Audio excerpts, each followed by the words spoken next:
Hello friends, welcome to my YouTube channel. Exercise 3.7 से question number 3 करेंगे। A train covered a certain distance at a uniform speed. एक train एक certain distance को cover करती है uniform speed पे। यानी कि यूनिफॉर्म स्पीड का मतलब है थ्रू आउट द डिस्टेंस उसकी जो स्पीड है ना कम हो रही है और ना ज़्यादा हो रही है, बिल्कुल सेम स्पीड है स्टार्ट से लेके एंड तक। If the train would have been 10 kilometre faster per hour faster, it would have taken 2 hours less than the scheduled time। यहाँ पे केस है ये कि अगर ट्रेन की स्पीड जो है 10 किलोमीटर पर आवर ज़्यादा होती तो ये 2 घंटे कम लेती। यानी जितना टाइम अब ले रही है ना, ये अभी यूनिफॉर्म स्पीड से चल रही है गाड़ी, जितना टाइम अब ले रही है यहाँ से लेके यहाँ तक जाने में, अगर इसकी स्पीड 10 किलोमीटर ज़्यादा होती तो फिर ये 2 घंटे कम लेती। And if the train were slower by 10 km per hour, it would have taken 3 hours more than the scheduled time। और अगर इसकी स्पीड 10 किलोमीटर पर आवर कम होती तो फिर ये जो टाइम है 3 घंटे, ये टेकन आवर्स मोर 3 घंटे ज़्यादा लेती। ऑफ कोर्स जैसे जैसे हम स्पीड बढ़ाएंगे तो टाइम कम लगेगा, स्पीड को कम करेंगे तो फिर टाइम ज़्यादा लगेगा। Find the distance covered by the train. तो बताइए वो डिस्टेंस कितना है जितना वो ट्रेन कवर कर रही है। चलिए, तो इसके अंदर हमें डिस्टेंस निकालना है और डिस्टेंस जो होता है वो होता है स्पीड इनटू टाइम। और यहाँ पे स्पीड और टाइम के ही बारे में यहाँ पे दे रखा है। तो इसकी जो ओरिजिनल स्पीड है ट्रेन की उसे हम कुछ मान लेते हैं। तो late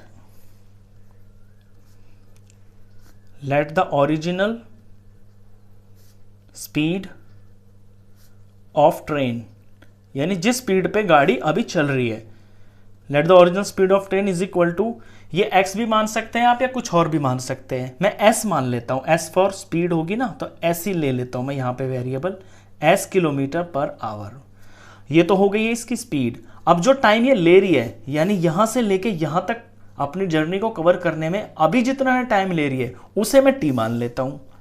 and the time taken to complete the journey is equal to t hours।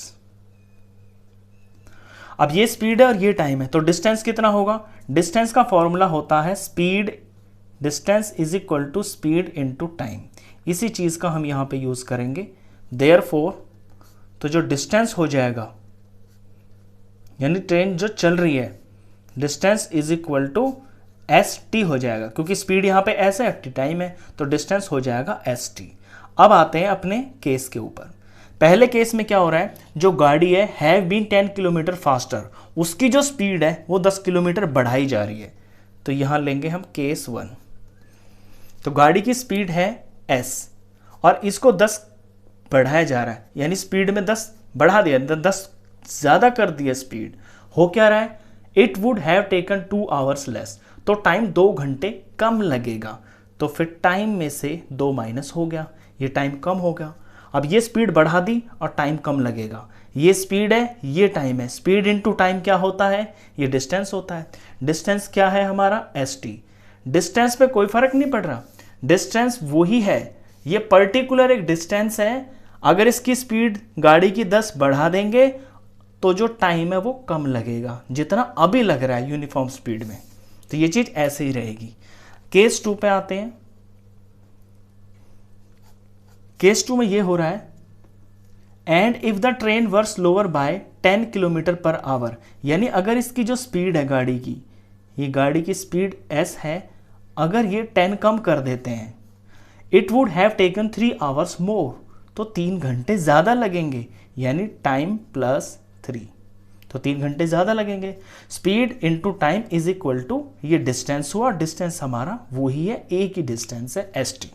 बस ये 2 केस आए हैं, यहां से 2 इक्वेशन आएंगी, एस और टी की वैल्यू आ जाएगी, स्पीड पता चल जाएगी, टाइम पता चल जाएगी, स्पीड को टाइम से मल्टीप्लाई कर देंगे, हमारा डिस्टेंस आ जाएगा। सॉल्व करना शुरू करते हैं। इधर केस 1 में बाइनोमियल की बाइनोमियल से प्रोडक्ट हो रही है, तो पहला नंबर ले लिया पहले ब्रैकेट का और दूसरा सारा ब्रैकेट लगा लिया, यहां पे +10 ले लिया और फिर दूसरा सारा ब्रैकेट लगा लिया, is equal to S T. S को टी से किया तो एस टी हो गया, s को -2 से किया तो -2s हो गया, प्लस 10 इंटू टी, 10t हो गया, 10 इंटू -2 -20 हो गया, इज इक्वल टू st। इधर st और st देख रहे हैं आप, LHS और RHS में हैं, दोनों के दोनों ये कैंसिल हो गए हैं। यहाँ पे -2s प्लस 10t, और ये जो नंबर पार्ट है ये मैं राइट साइड में ले जाता हूँ, इक्वेशन को स्टैंडर्ड फॉर्म में बना लेता हूँ, तो ये -20 हो गया। -2s plus 10t is equal to -20, ये इक्वेशन नंबर 1 हो गई है।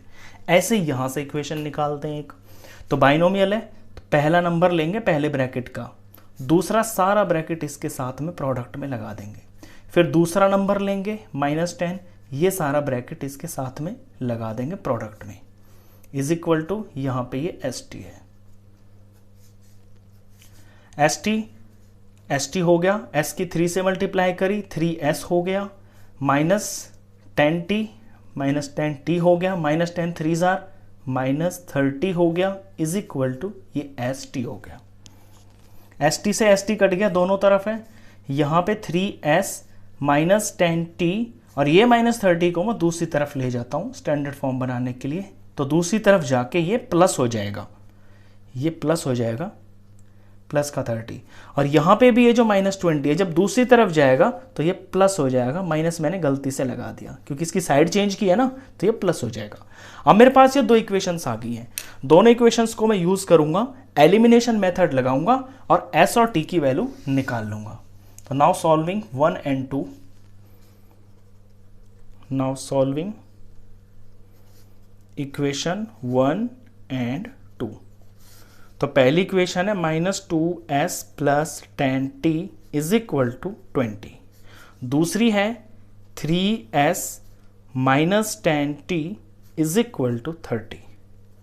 और मुझे कॉफिशिएंट सेम करने हैं, कोई भी एक वेरिएबल को या तो s को या t को मुझे एलिमिनेट करना है। यहाँ ऑलरेडी जो t है ना उसके वेरिएबल सेम है, उसके कॉफिशिएंट सेम है, प्लस का 10 और ये माइनस का 10, दूसरे ये साइन भी उल्टे हैं तो ये तो ऐसे ही कट रहे हैं, माइनस करने की जरूरत नहीं है।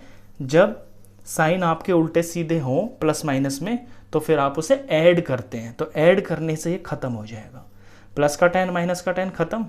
यहाँ 3 - 2 यानी सिर्फ s बचेगा, 3 में से 2 गए तो सिर्फ s ही बचा, और इस तरफ 30 प्लस 20 ये 50 हो गया। तो s की वैल्यू तो आ गई है 50, s यानी स्पीड आ गई है। t की भी वैल्यू निकालनी है। अब t की वैल्यू निकालने के लिए इस s की वैल्यू को कोई सी एक इक्वेशन में हम पुट कर देंगे, या तो 1 में पुट कर दें या फिर हम 2 में पुट कर दें। Now putting s is equal to 50 in equation, जो इक्वेशन आपको छोटी लगती हो बेहतर लगती हो उसमें पुट कर दो, मैं 2 में भर देता हूं इक्वेशन 2। यहाँ पे 3 है और s की जगह 50 भरना है, -10 और t पता ही नहीं है, इज इक्वल टू 30। 53 जार 150 हो गया, ये -10t हो गया, ये इज इक्वल टू 30। t मुझे निकालना है तो t वाली टर्म को अकेला छोड़ लूंगा मैं लेफ्ट साइड में, जैसे हम इक्वेशन सॉल्व करते हैं। 30 यहाँ रहेगा, ये 150 इधर जाके माइनस हो जाएगा, -10t is equal to, plus minus के हैं तो सब्ट्रैक्ट हो जाएंगे तो 120 आ जाएगा, बड़े का साइन माइनस है तो माइनस का 120 आएगा। t की वैल्यू निकालनी है, t अकेला छोड़ देंगे, यहाँ 120 है माइनस का, t जो है मल्टीप्लाई में यहाँ -10 है तो इधर आके डिवाइड हो जाएगा, माइनस से माइनस कट गया तो t की वैल्यू आ गई है, और 0 से 0 कट गया तो t आ गया है 12, यानी t की वैल्यू 12 आ गई है, और ये 12 आवर्स है और ये स्पीड है। तो स्पीड होती है therefore speed is equal to 50 kilometre per hour. Speed kilometre per hour में होती है, 2 यूनिट्स होती हैं इसमें। ये टाइम है and time is equal to 12 hours.